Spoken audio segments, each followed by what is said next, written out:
Assalamu alaikum wa rahmatullahi wa barakatuh. My dear brothers and sisters, welcome to a new episode of The Rope That Binds Us, ahlusunnah waljama'aah. We've been talking about the first part of our subject, which is related to the sunnah or the intangible jama'ah.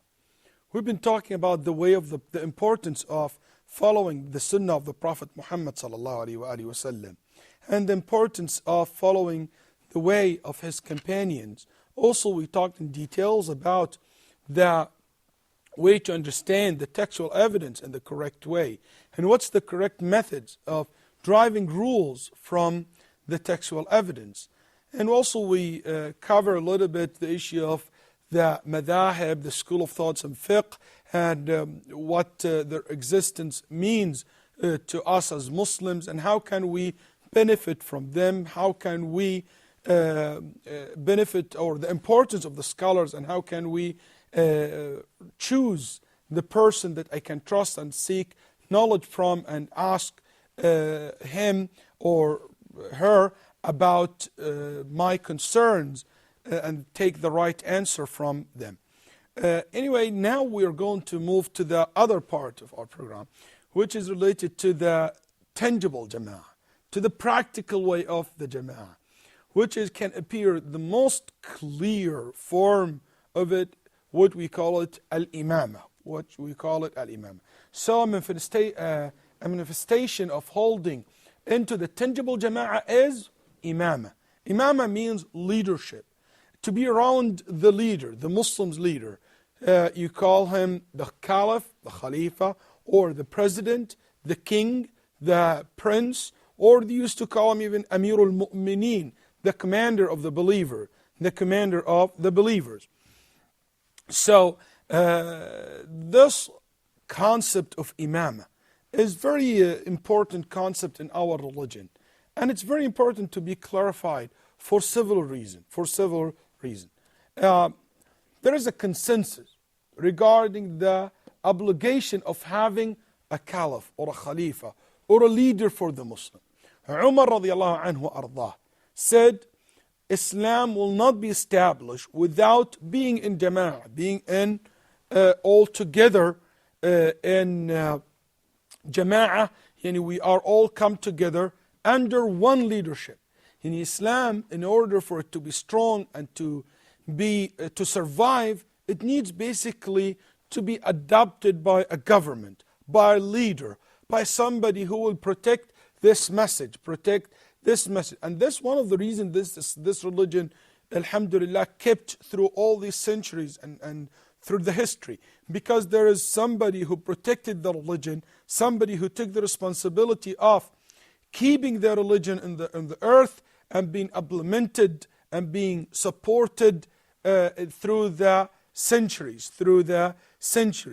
That's why Muslims cannot live without leaders. They cannot go back to the old days that they used to be prior to the Prophet ﷺ's time, where people in Arabia were scattered to groups and tribes, and the max they can have a leader for the tribe. But not all of them come and live in a civil society.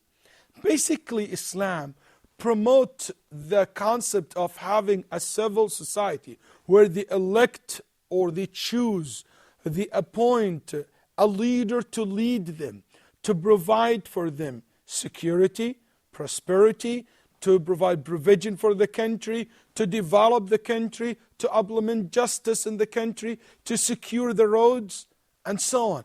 So that concept of having a civil society, it's something the Prophet ﷺ came with 1400 years ago. Actually, the concept of al-imamah, the leadership, is a part of the Muslim aqidah. Some of its branches falls under fiqh. Some people think that this issue related to fiqh, not related to the aqidah or the belief of Muslims, or it's not part of the creed, the Islamic creed. No, actually it's part of our creed. Actually, the scholars who wrote in the aqidah or the Muslims' creed, they divide the Islamic creed into sections or 5 parts or 5 main categories. One of them is the imamah. One of them is the imam or the leadership or the importance of having a caliph or a president or a leader to lead the Muslim. Not to live without a leader. Not to live without a commander. Not to live without a person who leads the society and he is in charge and taking the responsibility of securing and providing and developing the society and the country. It's not about abusing. It's not about attacking. It's not about building an empire which is conquering other society and other countries and just expanding in the land. This has not ever been the case, or that's not what Islam wants. Islam, when it enters countries, did not rule the country by a large number of soldiers. And I want you to imagine with me, I'll go back in time to the companions' time, where the Muslims spread all over the world in that time, at least in the Middle East, Syria, Lebanon, Palestine, Egypt, part of Sudan, part of Libya, and Iraq, part of Iran, and the Arab Peninsula, all over the Arab Peninsula. Imagine that, this part of the world. Do you think how many Muslims were in the Muslim army who left Mecca or Medina? Millions? No, they were what? Hundreds of thousands of soldiers? 1 million soldiers? It's impossible to reach that number. Do you think 1 million soldiers can control all this part of the world? Now we have hundreds of thousands of soldiers with the most advanced technology ever the humanity known, and they cannot control and secure even the small cities and a country. What about this large, huge land? No doubt that Muslims, when they entered these lands, not the soldiers who ruled the lands, who ruled these countries. No.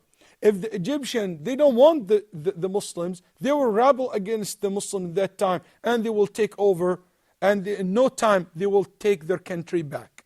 Palestinians, Syrians, Lebanese, and Jordan, which is, I'm just naming the country today, and Iraq, and so on. All these countries, they easily, if they don't accept the message that those people came with, the Muslim will not be able to put or to step in this country and put a foot in it and remain in it. It's because Islam is not about taking or stripping people's kingdom and position. No. Islam came to support those who are in charge, but to give them the beauty of Islam. And when they saw that, they accepted the religion. That's why it's a falsehood to say that Islam was spread by sword. No way. Islam was spread by the word of Allah subhanahu wa ta'ala, the book and the teaching of the book of Allah and the teaching of Muhammad sallallahu alayhi wa sallam. Anyway, we also believe that al-imamah is means and not the goal. Means and not the goal. Some people think that the position of imamah, the leadership, is the goal. I mean, it's a goal to have a leadership or a caliph or a president.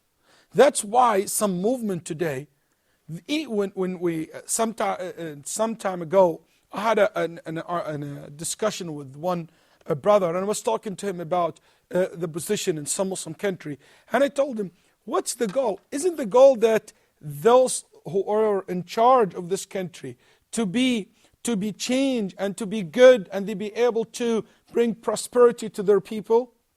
He said, no, they have to be changed. It's not about changing them. It's not a political a position you're achieving. It's exactly like the jihad, the concept of jihad. Fighting is a mean to secure the message, to protect the message, to support the message, to support the religion of Allah subhanahu wa ta'ala. It's not a goal to fight. If what you want to accomplish can come without fighting, alhamdulillah.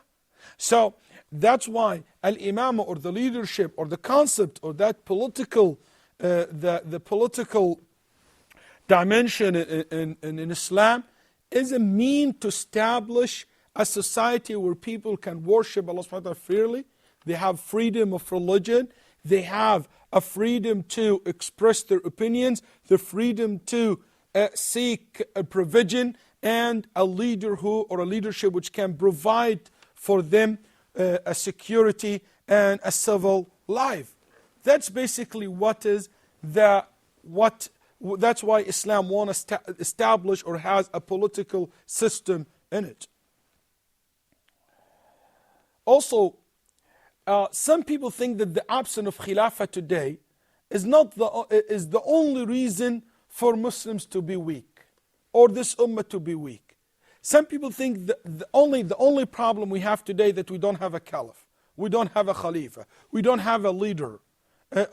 No doubt, this is one of the reasons, but it's not the only reason, because we had in the history of Islam, the caliph was there, and the Khalifa was there, and there were leaders for the Muslims, who so-called Khilafah, but Muslims were so weak, even I believe in certain times they were more weak than today.